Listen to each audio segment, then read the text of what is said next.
what procedures does your agent use to sell your home? It's a good question, a question you should ask. One of our 16 key marketing systems is our everyday open house sign. We're not going to put any barriers between a buyer and your home. We're going to do everything we can to get those buyers into your home.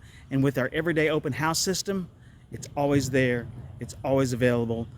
We're ready to put buyers through your home. We're not going to ask you to leave your home for 2 or 3 hours on a Saturday while we do an ineffective open house. We're going to have the open house every day.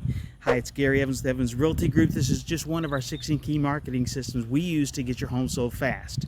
And so you should be asking any person that you're going to ask to sell your home, what are you going to do to sell my home? What systems do you have in place? What are your procedures? What are your guarantees? What do you have that you can use to get my home sold fast? And with us, you're looking at 3 or 4 of our key marketing systems right here in the front yard, just right here in the front yard. So give us a call if you have any questions. It's Gary Evans with Evans Realty Group. We're on a mission to raise $10,000 for Texas Children's Hospital, so we really do appreciate your help and support.